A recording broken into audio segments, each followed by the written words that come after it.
Crying in H Mart, that is the evocative title of a piece originally introduced in the New Yorker magazine and has now become an instant bestseller after being published as a book in late April. The writer, Mi셸ja우너, shares the story of losing her mother to cancer and how that event brought her to reclaim her identity as a Korean American. But before being a best-selling writer, Ms. Zauner was already a beloved musician in the indie scene, performing under the name 재패니즈브렉퍼스트, with her new album Jubilee out as well. Ms. Mi셸자우너, aka 재패니즈브렉퍼스트, joins us for this week's Touch Base in Seoul. Ms. Zauner, welcome to the show. Thank you for having me. Well, it seems 2021 has already been quite a year for you, a best-selling book and a new album. Congratulations to you on both fronts. Thank you so much. Let's start with your memoir, Crying in H Mart, which was written following your mother's death in 2014. For any listeners who might not know, H Mart is a Korean grocery store chain in the US and now stores in Canada and London. Can you introduce us to your work in your own words? Yeah, I started writing this book in 2016 after I had a couple of years to process my mother's death, and I started learning how to cook Korean dishes through a YouTube channel from a Korean YouTube blogger named Mangchi. And I would go to H Mart once or sometimes twice a week to sort of stock up on groceries to help me prepare these meals that would really remind me of my mother and the dishes we ate when I was a child together. And I just found it to be a very therapeutic part of the grieving process for me, and H Mart became this sort of holy refuge for me. And the title, Crying in H Mart, that is something that you literally went through then? It's something that I still do on occasion. Of course. Okay, so Crying in H Mart was first introduced as a shorter piece for the New Yorker back in 2018. How did that piece come about originally?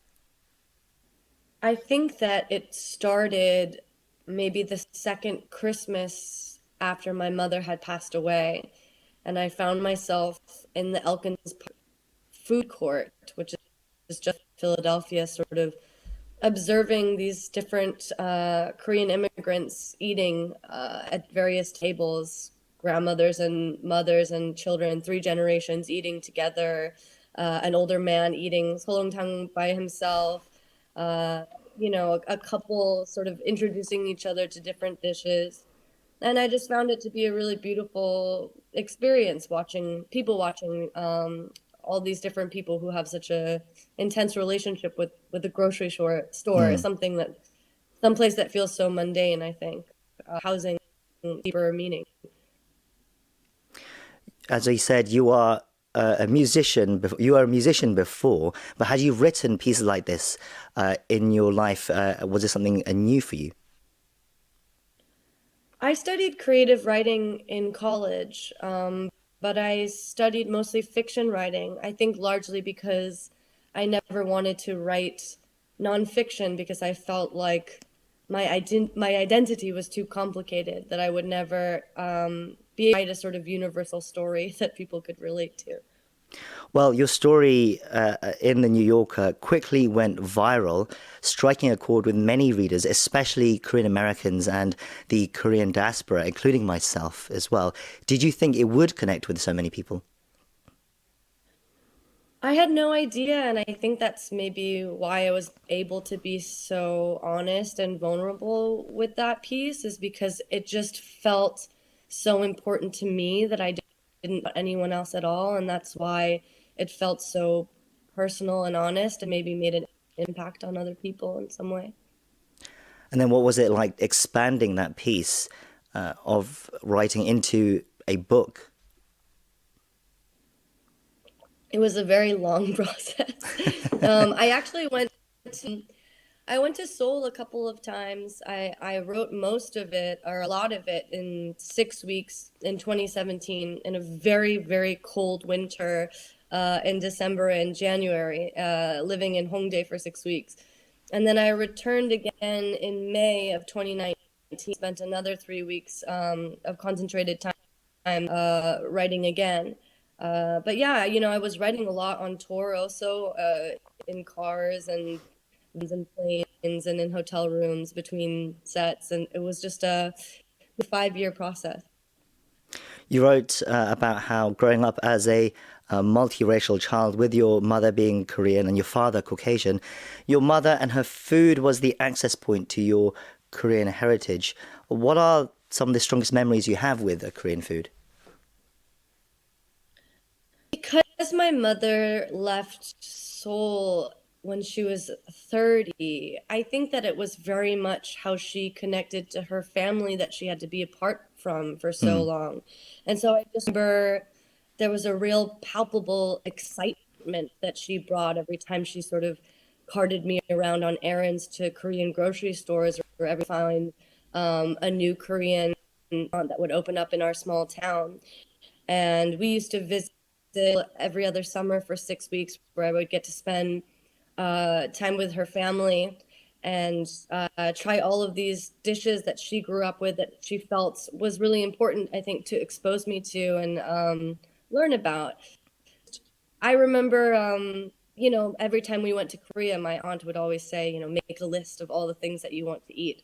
And so we would go and spend 6 weeks kind of tackling that list and visiting different restaurants in Seoul that my mom really missed, like Myeongdong Gyoja's kalguksu, and you know, my aunt would always prepare jeon every time we came home, and the first thing we ever did was call up for jjajangmyeon delivery. So there was always kind of a celebration around eating food together. We would always come on garden for a very fancy barbecue. And what's the latest purchase you made from H Mart, and what did you cook?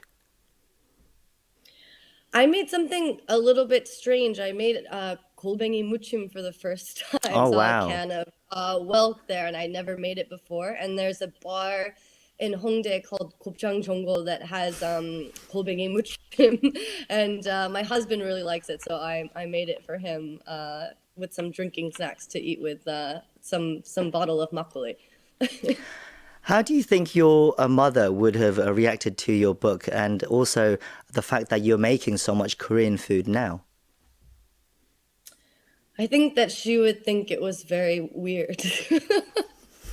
In I what way? think you know, my mother never made kimchi or anything, and so I think she would think it was very strange and funny that I turned to cooking Korean food in there. But I think she would also think that it was very sweet and funny.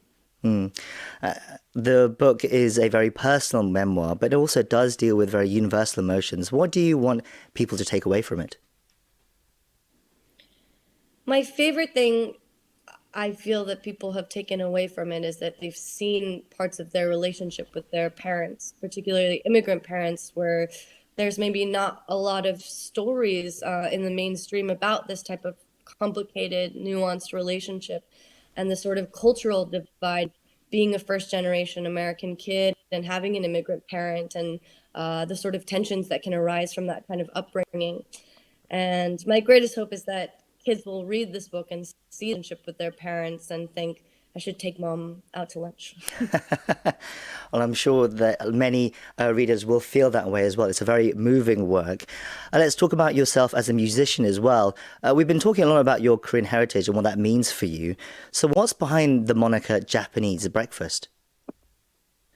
I named the project in 2012 as a sort of side project. And it's not a very interesting story, unfortunately. I just like Japanese breakfast, and I thought it was kind of a cute and funny name. So it was just by chance and it stuck around.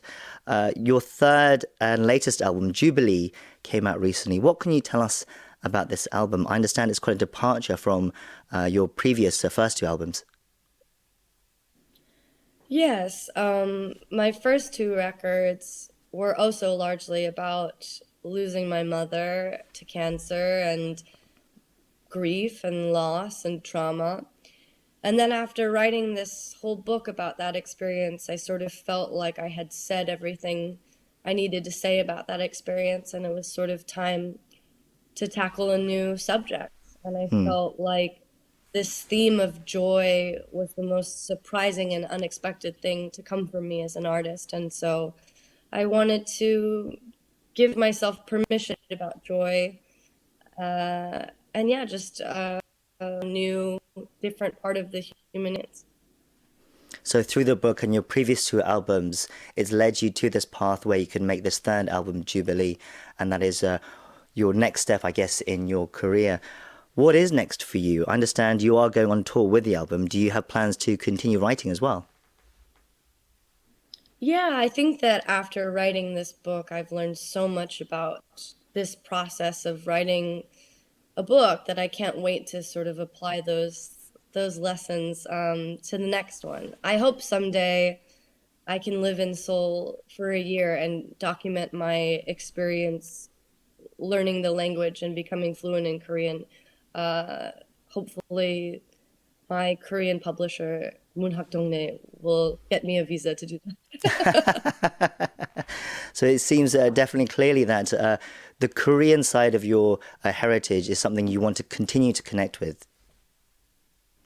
Absolutely, and I think so much of the book is about that as well. I think that especially growing up multiracial, when you lose a parent that's your sort of access point to that part of your heritage, you realize it becomes something that you have to actively preserve and protect and interact with.